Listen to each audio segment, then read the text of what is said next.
Old white lady, you give me green card or I stop watching Theron and leave you for a young woman. 90 Day Fiancé Season 9 Episode 12 opens up with Theron, Mohamed, and Yve doing parkour. This is parkour. Yve tells the audience that her son Theron is a huge parkour fan. Same here. This place that they went to actually looks really fun. Yve also adds that she just wants to do a fun activity today because lately her and Mohamed have been fighting a lot. In the last episode of the show, Yve and Mohamed got in a little bit of an argument because Mohamed said that if his child isn't going to be Muslim, he would rather just not have a child. Yve's response to this was what any level-headed person would say. Hypothetically, their child should be able to pick what organized religion they want to belong to when they reach adulthood. And Mohamed just was like, nah. Yve's a Native American older woman from New Mexico, and she's all about that spirituality and interfaith dialogue. The problem is that her partner Mohamed is very close-minded when it comes to religion. Now, Mohamed did open up to the audience and explain why he's such a devout Muslim man, and it stems from his relationship with his father because his father actually introduced him to the mosque and the faith. The problem with this is that a lot of Muslims don't like Mohamed because he picks and chooses which rules from the religion that he wants to follow. Mohamed also informs the audience that his dad passed away when he was relatively young. So when this dude goes to the mosque, it's not just to pray, it's also to reminisce about those times with his father. And he really wants the same relationship that he had with his father and the faith to have with his own child. So I understand why he wants that, but I do think that this guy is very unwilling to compromise. This guy can't cook for himself, he can't really take care of himself, or he doesn't show any initiative to do anything on his own. I think he wants a woman to be like his mother because he's a bit of a mother's boy, and he admits that back home in Egypt his mom did everything for him, and he's really looking for that relationship, that same kind of caretaker mindset in his partner Yve. We're gonna have to push the wedding back like a whole other month because the one venue that I wanted fell through. Are you kidding me? And everybody's booking up these venues super fast. I don't really care about the place. As everyone's aware that watches this show, there's a huge stigma against the Middle Eastern younger men that enter these relationships with these older American women, that they're just coming for the green card and that's why they're in these relationships. From the way that Mohamed's acting here, it really doesn't help his case. Also, between us, it doesn't help that he sounds like this. No, Yourwetsock, you're being ignorant. Don't do it to him. Why we can't have it in our backyard? No, they're ignorant. That's ignorant. I wanna be allowed to work, and this takes already 6, maybe 8 months after I apply. Before we continue reviewing this trash reality TV couple, I'd like to tell you about my partner for today's video, Yourwetsock. Yourwetsock is the fastest growing self-care and mindfulness app on the market currently. The app offers over 300 activities that can help you improve your mental health drastically. While using the app, you will discover new content from top-notch wellness coaches worldwide. Everything from meditation to relieve stress and anxiety to sleep stories in order to help you sleep. The app is actually really easy to use and totally beginner friendly. As we look together at the body category, you will see a range of physical activities. You know when you have a lot of work to get done, but you end up getting stressed out about the amount of work that you have to get done, so you get none of the work done and you procrastinate by watching funny videos or playing games all day. No lie guys, I used to do that all the time, but since I started using Yourwetsock and started doing guided meditations and yoga classes in the morning, it has really helped me center my focus and get more work done throughout the day. These past couple years have definitely tried us all mental health wise, so it is really nice that we can work on that mental health from the comfort of our homes by using the Yourwetsock. Please check out the Yourwetsock by using this link, yourwetsock.com/yourwetsock, or use my code Yourwetsock to save 60% off your yearly plan, which is a great deal. Mind you guys, it's episode 12 and we haven't seen Yve and Muhammad go on a date, just the two of them, like a romantic date, or them laugh together, tell jokes, anything like that. It just seems like she wants him to watch her son for free and he wants her for a green card. Maybe you don't want to get married. Let me know so I know from now. Well, if you're gonna act like that, maybe I should think about it. So I can start packing my bags. That's rude. This right here is a reoccurring theme. Mohamed does this all the time. When he doesn't get his way with Yve, he'll just threaten to leave back to Egypt. And that just shows that he doesn't really care about this girl. I think we're all wondering why Yve hasn't just sent him back to Egypt already, because I think he's threatened her to leave about 10 times already. Why we don't get married at the courthouse and we can file my paperwork? Give me a green card! What are you doing? Holy shit! Next NPC we see is Patrick. He is meeting up with John and his friend for a drink because they're celebrating a solid work week in Dallas. Patrick's a little down bad in his feels right now because Thais, his 90-day fiance, hasn't told her father that they're getting married, which is a huge red flag. Well, it's nice that Thais let you out the house for once. Right? Yeah. Are you allowed to have that beer right now? Like, does she know about the beer? I'm allowed to have the beer. And the way Patrick found out that her father doesn't approve of him and he doesn't know that they're getting married was really embarrassing because Thais just said it in front of his brother in Las Vegas when they went on their trip to Vegas to have a romantic getaway and meet his other brother that lives there. So it was just really embarrassing for him because he had no idea, and then she outed it in front of his brother. So right now Patrick wants to know what the boys think about the situation, specifically John, because that's his brother and they have a very close relationship. Patrick also wants to know what the boys think about the fact that Thais wanted to get married to him right away in Las Vegas at one of those shitty drive-through chapels. He tried to like drag me to a wedding chapel and get married. Yeah, that was that was kind of interesting.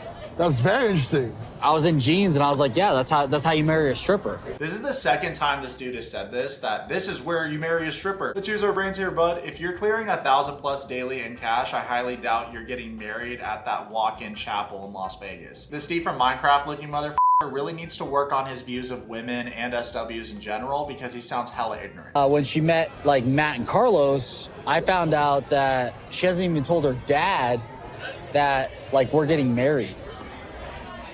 I don't like that. No, I don't either. Let me know what you guys think about this in the comments, but Thais not telling her father that she's supposedly really close with, that she's getting married to Patrick, is a huge red flag because, of course, if she's willing to lie to her father, that's supposed to be her best friend, she's gonna lie to her fiance. She's like, we could tell him after. And I'm like, yeah, that's just not an option. No. No man would like that. Exactly. That's what I've been trying to tell her. Why are you doing it? I'm not doing it. You are! You are, yeah, you're gonna, I think you're You gonna are! I agree with Patrick here that if they go through with the wedding and don't tell the father's gonna be so resentful about that and blame Patrick, not Thais, because Thais is his baby girl and he already doesn't like Patrick. You want me to talk to the father? I definitely don't want you to talk to his father. If she doesn't tell him, I will. Somebody has to have the testicular fortitude. I want to see John and Thais' dad talk so badly. That would be so jokes because John is just so outrageous and he doesn't sugarcoat anything. He's like perma drunk and it would just be really funny to watch for the viewers. Thais' dad's reasoning for not liking Patrick is a bit hypocritical in my opinion because I'm sure Thais communicated to her dad that Patrick cheated on her in the early stages of their relationship, but Thais also told the viewers that her dad cheated on her mom when she was relatively young. So in a way, Patrick and Thais' dad have more in common than they think. Next cringe couple we see on the show is easily the cringiest, Ari and Biniyam. Just made a video on Ari and Binny if you guys want to check that out after this video, but yeah, Biniyam had his first MMA fight that was displayed on the show and it lasted about 30 seconds with a retired skateboarder. Everybody struggles to believe that the person he fought was a legit MMA fighter. Since the season started, Binny has been prioritizing his MMA career and his dreams that he wants to accomplish in America over his relationship with Ari, and Ari's resentful for that, so she goes about it in a really weird way. She actually invites her ex-husband Leandro to come meet up with them and grab lunch. When they're grabbing lunch, Ari just tells him all about the things that Benny is doing, like sharing secrets about their relationship that should be kept in private with her ex-husband, which is one of the weirdest fucking things I've ever seen in my life. He found someone to help him practice. Oh, yeah? Yeah, Who is that? this girl at the gym who thinks she's... girl. Yeah. She's good. We did workout, like. Yeah, but he nice. neglected to tell me that he was training with the girl at the gym. And the weirdest part is after lunch, she invited him to come and celebrate the Ethiopian New Year's with them and their entire family, which I find really disrespectful because this day is about Biniyam. He's the one from Ethiopia. It should be about, you know, celebrating the fact that he won his first MMA fight. But instead, she invites her ex-husband to come over, and then at the dinner, the whole family seems to be in on this because they do the most to prioritize talking about his culture and what the food is like in Argentina and not the food in Ethiopia when it's the Ethiopian New Year's. I thought it'd be really cool for you to come and celebrate it with us. I think you are busy, just huh? You know, her family is my family.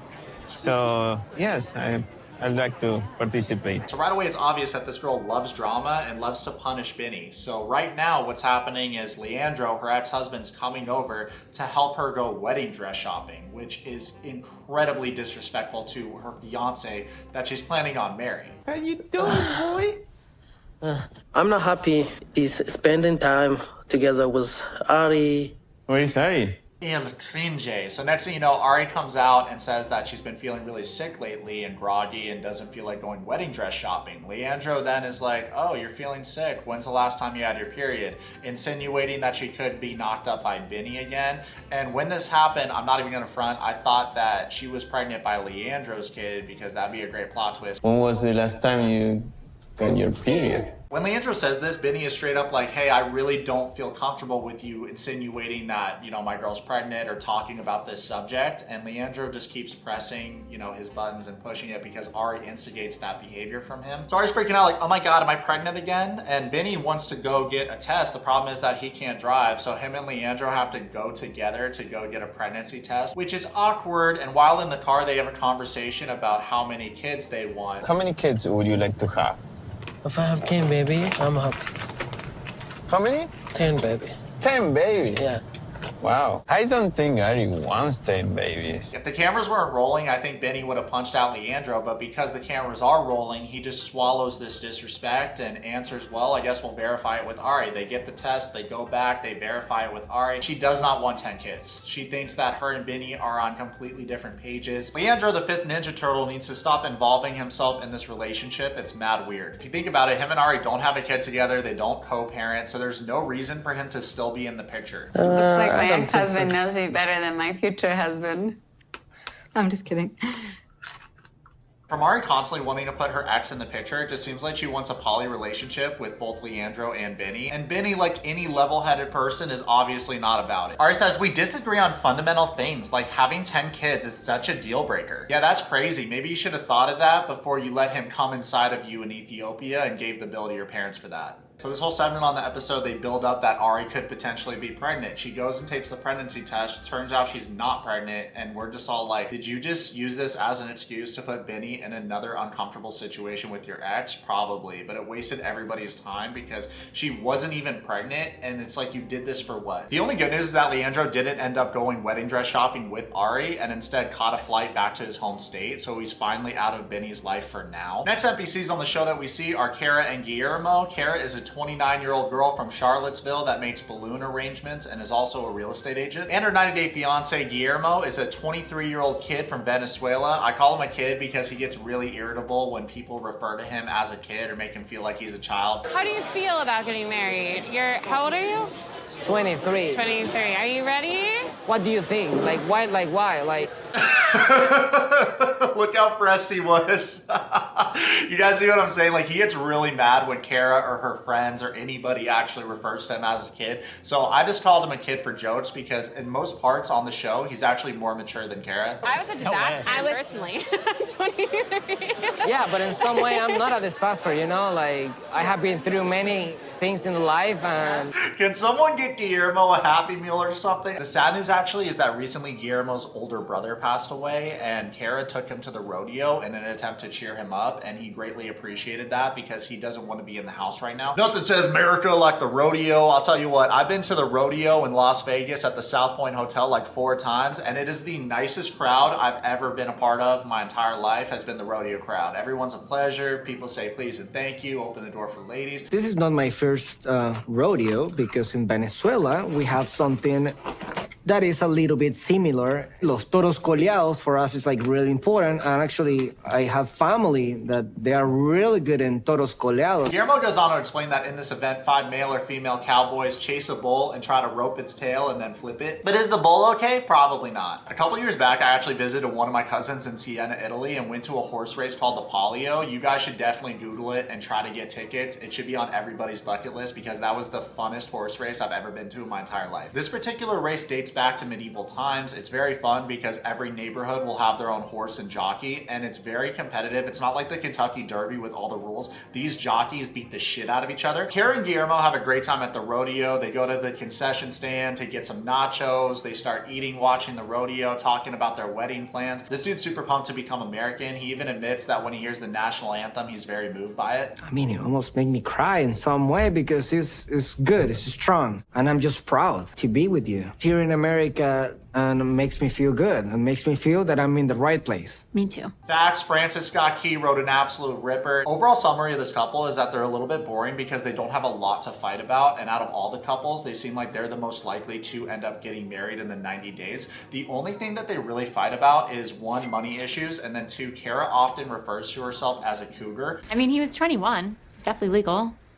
Yeah, a little cougar action over here. Dude's definitely got a boyish charm to himself. He reminds me of one of those dudes that just looks young, like Frankie Muniz from Big Fat Liar. But even though that's the case, this dude's still 23 and she's 29. They're both adults, so she shouldn't be referring to herself as a cougar. I just feel like that comes across really try-hard. But it's actually a good sign for this couple because if they're inventing weird stuff to fight about like that, it just means that they don't have a lot to fight about, which makes me think that they're probably gonna end up getting married. I've been in relationships, but like I don't let them get that serious.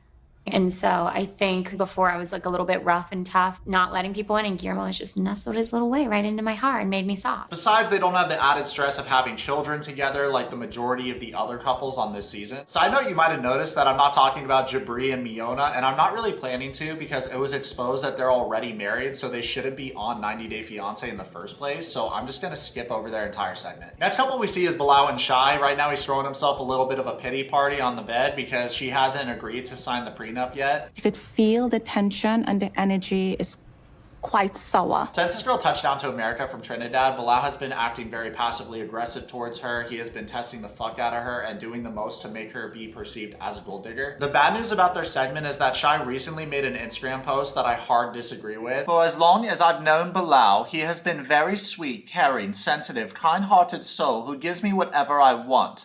And I'll do the same for him. No, he is not a narcissist. No, he is not controlling because he's Muslim, but because perception is reality. We've been conditioned to perceive a black man as scared, illiterate, deadbeat, dependent, and struggling. If that's not what we see, then yes, he has to be a narcissist. So let's destroy him and humble him and remind him of what he has to be. Stop trying to defame him with perception. Sit back and enjoy the show. She's so ignorant for posting this. The fans' criticism of Bilal has nothing to do with his race or religion and everything to do with his character. Through Bilal's own words and actions on this season of 90 Day Fiancé, he has shown us he's a poser, a liar, a bully, and a manipulator. I've never once in my 28 years of growing up in America been conditioned to see a black person or a person of color as any of those things that she described. And a lot of people have done this that have gone on the show. When anyone gets a bad edit, they usually blame it on race or religion and accuse everybody of being racist. Everyone would have the same criticism for Bilal regardless of what race or religion he was. Actually, a lot of viewers are people of color and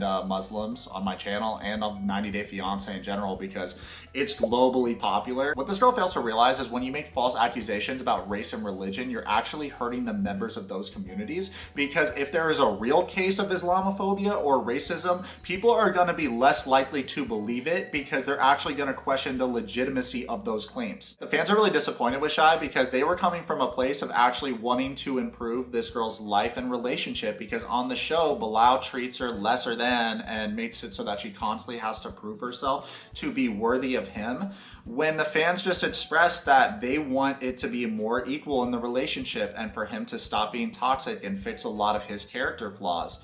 So now she said that if you're critical of Bilal, it's because you're racist and Islamophobic. If y'all didn't want to be criticized on the show, then why did you go on the show? When we first meet Bilal, he expresses to the audience that he grew up in the ghetto, but despite his shortcomings and where he grew up, he became successful in life. Only one problem there, Bilal. It turns out that you're not actually from the ghetto. The neighborhood that he showed his family houses in Kansas City is not the ghetto, and it's never been the ghetto. From this, it's easy to gather that this guy has a fragile ego and is doing the most to make himself appear more successful than he is, which is weird. Like, don't lie about being from the cut when you're not from the cut. He's also twice divorced, not one time divorced. He only mentioned the one ex-wife in the show, and she was shown in the show. There's an entire relationship that was omitted from the storyline. That's suspicious. Even though Bilal's a toxic dude that acts like he has Jeff Bezos money, it is very sus that Shai is unwilling to sign the prenup, and it makes me think that she is in fact money motivated, which is why she's staying in this relationship, because why else would she put up with all the disrespect,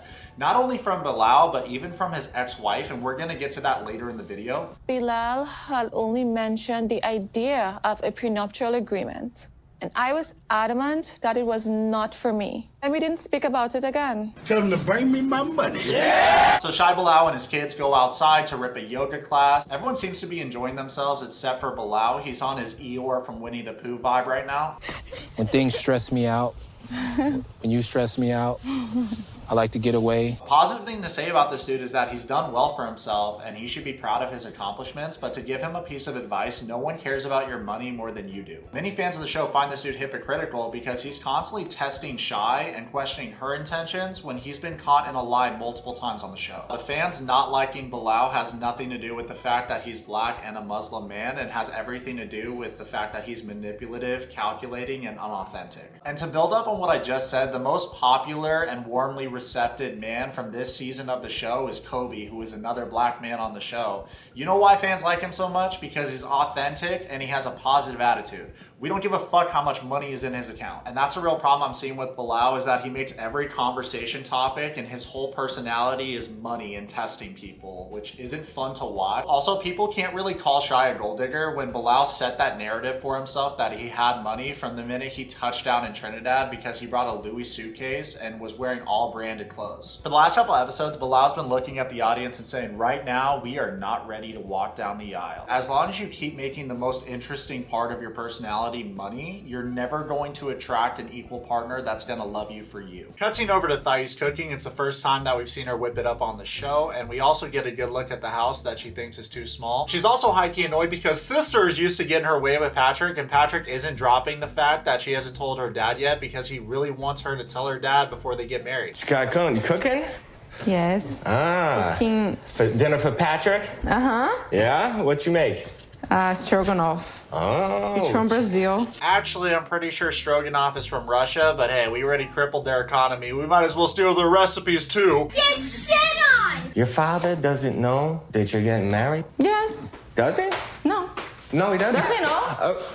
So he doesn't know? He doesn't know, yes. He doesn't know. Okay, so why? Obviously, these two don't like each other, but I'm happy that John is voicing his opinion on the matter, and I think that his opinion is shared by the majority of us because no one thinks it's right that this girl is supposedly so close with her father, but she's not telling her father and waiting until after she's already married to Patrick to then tell him the news. So John's trying to talk to Thais right now, and she communicates to him that she can't cook and talk to him at the same time, and we also get a good look at her chicken stroganoff, and it's looking like a kitchen nightmare, my guys. There's no way to sugarcoat this. Her cooking skills are absolute dog shit. I've never seen someone use ketchup and mustard as seasoning on chicken like that. I feel like these days with the plethora of cooking videos on YouTube and TikTok, if you're this hard stuck at cooking, you're just really incompetent. And if you know you're this trash at cooking, just do the bare minimum. Those beef stroganoff hamburger helpers are like $2, right? Go to the store, get one of those, or have it Instacarted to the crib. I feel like that's doable. And if you smoke enough weed, those fucking hit. You put mustard and ketchup. I'm nervous. You're nervous? Don't be nervous. I'm not judging you. I was just Stroganoff. It will be horrible because of you. Oh, wow, she's trying to blame John like he's the reason her chicken is trash. After looking at this chicken right here, I know for a fact if John and Pat eat that, they're gonna be on the toilet all night hating life. Patrick, much like cheating his way out of the Olympics, didn't think this one through. Out of all the Brazilian girls, he chose the one that can't cook. Just try. I'm gonna try.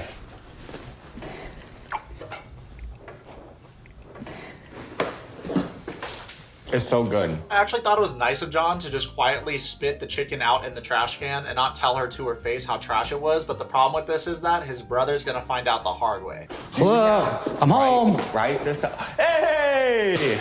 John then takes it upon himself to give the audience a food review. He says that Thais' chicken tastes like rubber with ketchup and mustard on top. Not very appetizing. What do you think? Good. Dude's real comfortable telling whole ass lies to his fiance. Doing that. Yes. I really think your father's gonna hate Patrick if you marry without telling him, you know? That's what I'm really worried about. Like, so far in this episode, John hasn't missed a shot. Any dude would not feel comfortable marrying someone without their father's knowledge. It's beyond etiquette. It's more of just crossing that line of bitch move. After Thais realizes that she's losing this argument, she says that she's tired and wants to go to her room. And then Patrick actually puts his foot down for the first time I've ever seen, because Thais tells John to mind his own business. And then Patrick actually sticks up for his brother and says, don't you talk to your friends about us, Thais? I want to know what was said about John in the Brazilian model group chat. that. Next NPC we see is Mohamed. He's riding his bike over to a coffee shop to have some coffee with his friend Rafi from the mosque, because I'm pretty sure that's the only dude he knows in America. So what do you do all day? I'm watching Theron. Oh, yeah, okay. That's son. I can't even go for a walk or something. Oh, you have to be with Theron the whole time? Yeah. But Theron's in his dad's. Real talk though, how weird is it that this woman is leaving her child with special needs alone with a stranger from Egypt? Maybe I'm just on edge because I've been watching a lot of true crimes documentaries lately, but I find this incredibly sus on Yve's part. Not to mention Mohammed's not even getting paid for his time. It's very isolating. Any news about being able to work or legal status and driver's license? Nothing. What do you mean nothing? Like, nobody's helping you? Nobody's helping me. What about Yve? Isn't she?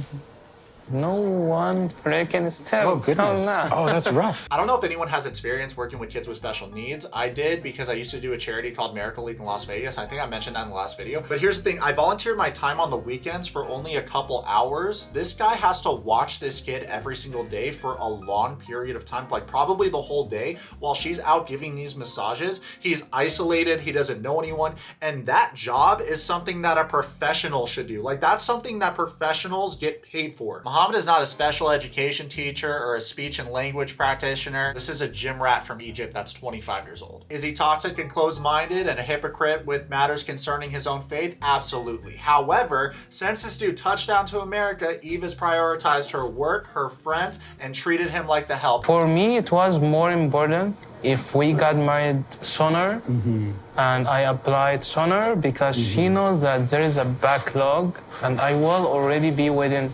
for 6 months or more without being allowed to work. Overall summary of Yve and Muhammad, is he using her for a green card? Absolutely. Is she using him as a free babysitter for her kid? Absolutely. They're both using each other. And if this couple really wants to get married and have a lasting relationship, then they need to have a conversation about a lot of these issues, because there's no way it's fair that this guy is watching Theron for free. Cut back to Ari and Leandro. No, I'm just kidding. She wishes. She's actually with Binny at a pancake house. Everybody in your family, they like him, like you like him, I don't like him. You know, I don't think you don't like him. I think you don't know him. You should try and be friends with Leandro. Maybe you should take Leandro's balls out of your rat mouth, Ari. This girl can't go 1 minute without glorifying her ex. It's so cringe. When I was married to Leandro and he got into his PhD program in Indiana, I felt really trapped with this idea that, like, okay, I'm gonna move to Indiana for his dream. So I went to Israel to go figure things out for myself. Bed, who paid for your trip to Israel to find yourself, Ari? Answer, your parents. Also, who paid for your trip to Africa where you could find yourself? Your parents did. I don't know how many trips you've taken to find yourself. This girl straight up went on the show and said that her and Benny haven't paid a utility bill before in America. Her dad's a doctor, her mother's a nurse, she grew up in a place of privilege, and she did the most to really take all these trips and vacations around the world and fuck off. I don't know about you guys, but I think of life as a game, and if this was a game, she'd still be level 1. You and me, we want different things. You want more kids. I don't want more kids. You know, I don't get along with your family.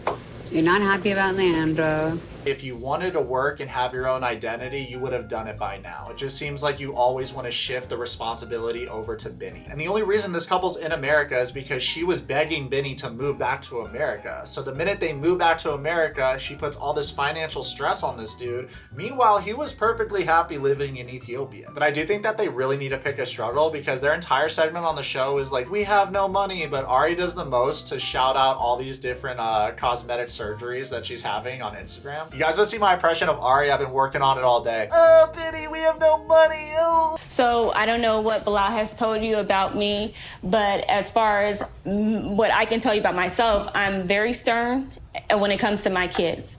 And so what I want is the best for them, and what I want them to be around is someone who is the best for them. Whoa, aggressive vibrations right away. Bilal's ex is coming in here very hot. She wants to press Shy about the prenup. It's especially messed up because this catches Shy off guard, because she just assumed, oh, you want to come over and develop a friendship and get closer and learn more about each other because we're all going to be raising these kids together. I know that there has been some talk in regards to a prenup agreement. Yeah. And it may not be my place to speak on it, but... Then why are you speaking on it? With zero small talk to start out, you're already coming out the gate swinging. Just seems like it's another person from Bilal's family testing the fuck out of this girl. I'm starting to see how Bilal and his ex were together for so long. They're very similar. They're the embodiment of money can't buy class. I'm coming from a place of protecting my kids' assets and the generational wealth, you know, that he has.